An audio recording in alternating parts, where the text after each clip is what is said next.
Tämä Haapaveden Aittokylässä sijaitseva omakotitalo on nuorisolle YouTubesta tuttu ulkoa ja sisältä. Talon peräkammarissa on 3 vuoden ajan syntynyt Justimus Films -viihdettä, josta on tullut huima nettihitti. Tekijät ovat itseoppineita 17-vuotiaita opiskelijapoikia, jotka tekevät kotilaitteilla jätkämäisiä sketsejä ja hilpeää murreräppiä.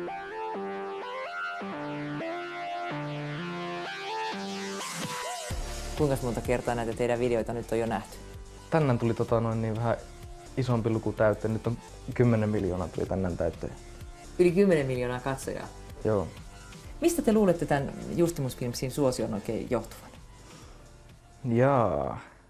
No, mä uskon, että aika moni ihminen voi samaistua meihin ja sitten, no en mä tiedä, jotenkin tää huumori meidän sitten varmaan uppoaa.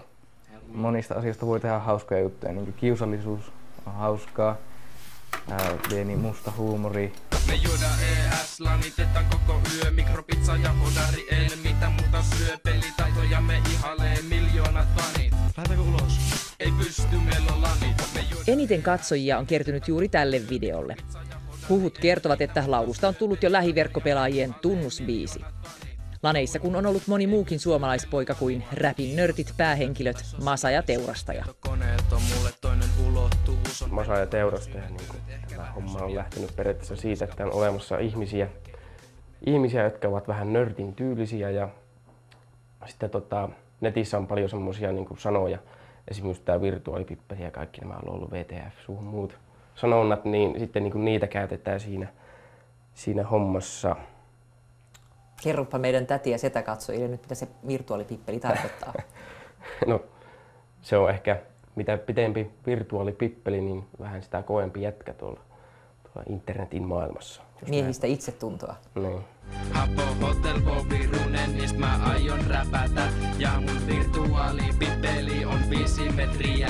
Killer Massa 6, 9 ja Tuotteko sellaisia nörttejä kanssa, mitä teillä monesti noissa teidän jutuissanne on? Kyllä mä ainakin itsestä voin sanoa, että en oo sillä, että en pelaile pahemmin mitään. Joosesta en tiedä, Sami nyt on totta kai nörtti. Niin, oonhan mäkin tosiaan niin kuin joskus pelailu ja tällä, että kyllä mäkin voisin jossain määrin ainakin luokitella olevani joskus nörtti, mutta niin, myös on hyvä kyky nauraa itselleen.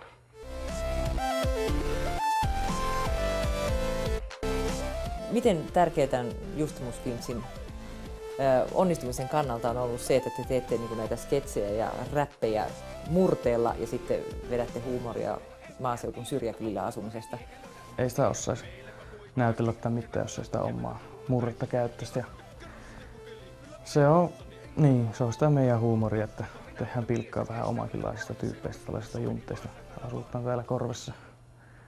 Että on se ihan tärkeä asia.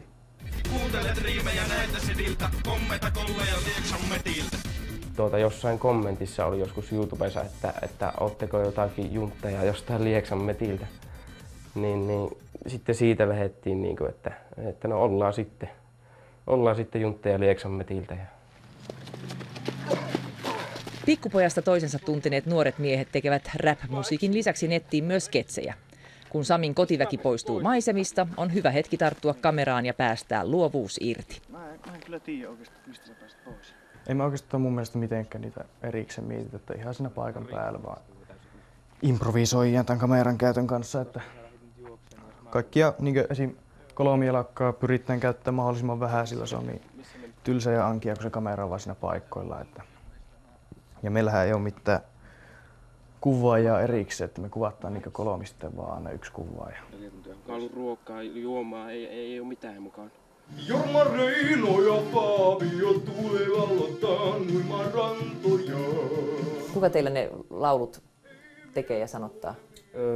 Sami tekee biitin yleensä aina. Ja me sitten porukalla keksitään joku aihe, että mikä olisi hyvä.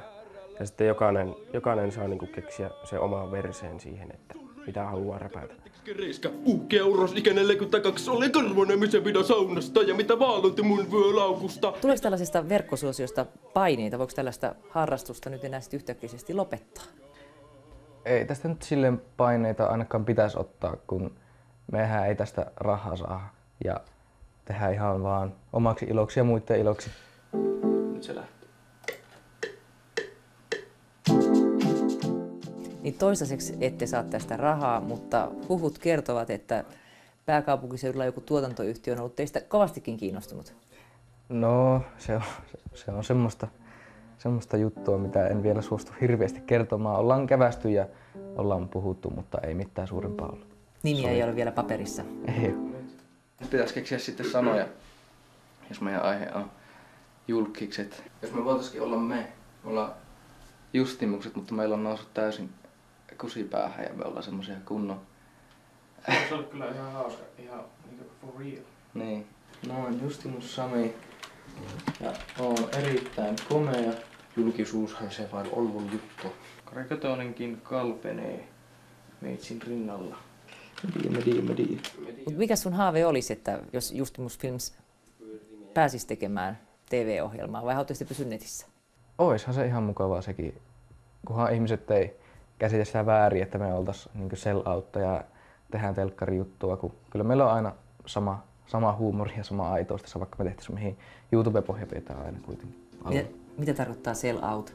Sellainen myytyjä jätkiä rahan perässä. Oon Justimus Sami ja erittäin komea. Mun urani nousu oli hyvin nopea. Oon suosittu julkis ja kyllähän sen arvaa, kun katsoo mun lumoava partakarvaa. On jo se moi YouTubesta tuttu julkisuus, se vaan on mun juttu. Mun pärstäni katselee miljoonat tyypit ja musta kirtaa kaikki Suomen lööpi. On söpöin poika koko Suomessa. Mun ekoni ei mahdu ollen tässä huoneessa. Kariketonenkin kalpenee mun rinnalla. Oon 17 ja taisin pinnalla.